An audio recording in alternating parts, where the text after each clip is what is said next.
నమస్తే welcome to new TV Telugu. Andhra Pradesh రాజకీయాల్లో చాలా కీలకమైనటువంటి పరిణామాలు చోటు చేసుకున్నాయి.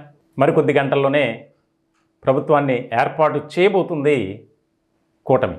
ఇటువంటి సందర్భంలో ఒక ముఖ్యమైనటువంటి పరిణామం ఒకటి చోటు చేసుకుంది. కూటమి శాసనసభాపక్ష సమావేశం జరిగింది. ఆ సమావేశంలో పవన్ కళ్యాణ్ నారా చంద్రబాబు నాయుడు గారి గురించి, అలాగే ఆయన పవన్ కళ్యాణ్ గారి గురించి చాలా ఆసక్తికరమైనటువంటి కామెంట్స్ చేశారు. ముఖ్యంగా శాసనసభాపక్ష నేతగా అందరూ కలిసి నారా చంద్రబాబు నాయుడిని ఎన్నుకున్నారు. దీనికి సంబంధించి చాలా కీలకమైనటువంటి ఒక అంశంగా మారింది. అయితే ఈ సమావేశంలో పవన్ కళ్యాణ్ మాట్లాడేందుకు అవకాశం వచ్చినప్పుడు ఆయన ముందుగా నారా చంద్రబాబు నాయుడిని ఆయన్ని కూడా డయాస్ దగ్గర, అంటే ఆ యొక్క మాట్లాడే పోడియం దగ్గరికి తీసుకొచ్చి ఆయన గురించి చెప్పడం అనేది ఇప్పుడు రాజకీయ వర్గాల్లో ఒక ఆసక్తికరమైనటువంటి చర్చగా మారింది. మనం చూస్తున్నాం విజువల్లో.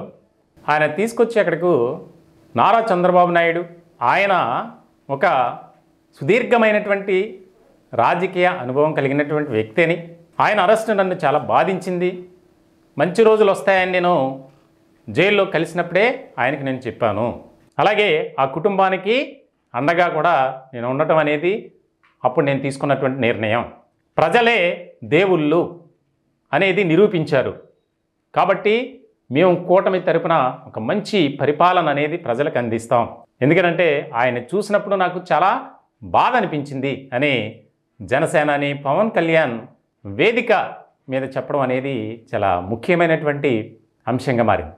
అంతేకాదు పవన్ కళ్యాణ్ గురించి చంద్రబాబు నాయుడు ఆయన కూడా మాట్లాడటం అనేది మరొక కీలకమైనటువంటి పరిణామం. ఏదైతే నేను కష్ట సమయంలో ఉన్నప్పుడు నన్ను నా కుటుంబాన్ని ఆదుకున్నటువంటి వ్యక్తి పవన్ కళ్యాణ్, ఆయన చేసినటువంటి ఆ యొక్క దానికి నేను ఎప్పుడూ రుణపడే ఉంటా, ఎప్పుడు ఆయన్ని మర్చిపోలేను. ఈ రోజున రాష్ట్రంలో కూటమిగా ఒక శక్తిగా మారి ఒక వ్యవస్థగా మనం మారడం అనేది చాలా ముఖ్యమైనటువంటి అంశం. కాబట్టి రానున్న కాలంలో రాష్ట్ర ప్రజల సంక్షేమమే ధ్యేయంగా మేము పనిచేస్తాం అని కూటమి నేతల సమక్షంలో మొత్తానికి ఈ సమావేశానికి Telugu Desam party, Bharatiya Janata party, Janasena party నుంచి ఎవరైతే ఎమ్మెల్యేలుగా ఎన్నికయ్యారో వారితో పాటు ముఖ్యమైనటువంటి నేతలు కూడా వచ్చారు. ఒక రకంగా చెప్పాలంటే ఆ డయాస్ మీద ఉద్విగ్నభరితమైనటువంటి క్షణాలు అక్కడ ఉన్నటువంటి వారు ప్రత్యక్షంగా చూసినటువంటి పరిస్థితి. రాష్ట్ర రాజకీయాల్లో చాలా కీలకమైనటువంటి పరిణామం ఇది అని మనం చెప్పాలి. చంద్రబాబు నాయుడు మాట్లాడుతూ ప్రజలు మాపై పెట్టుకున్నటువంటి నమ్మకాన్ని, విశ్వాసాన్ని వమ్ము చేయకుండా మేము ప్రజాపాలన అందిస్తాం అని చెబుతూనే 3 రాజధానుల అంశం గురించి కూడా మాట్లాడారు. అమరావతి రాజధాని, ఖచ్చితంగా రాజధాని చేసి తీరుతాం, ఈ ప్రాంతాన్ని అభివృద్ధి చేస్తాం, అలాగే ఆర్థిక రాజధానిగా విశాఖపట్నాన్ని అభివృద్ధి చేయటానికి మేము మా కూటమి ప్రభుత్వం కృషి చేస్తుంది, రాయలసీమను కూడా ఒక ప్రత్యేకమైనటువంటి జోన్గా ఏర్పాటు చేసుకుని అక్కడ ఉన్నటువంటి ప్రజల చిరకాల వాంఛలు ఏదైతే ఉన్నాయో వాటిని మేము ఫుల్ఫిల్ చేయటానికి మా ప్రభుత్వం ప్రయత్నం చేస్తుంది. ఖచ్చితంగా ఏ ప్రాంతమైనా రాష్ట్రంలో ఉన్నటువంటి ప్రజల సంక్షేమమే మా ధ్యేయం, వారి అభివృద్ధి కార్యక్రమాలు కానీ సంక్షేమ పథకాలు కానీ నిష్పక్షపాతంగా మేము అందించడానికి సిద్ధంగా ఉన్నాం, ప్రజలు మాకు ఇచ్చినటువంటి ఈ విజయానికి అనుగుణంగా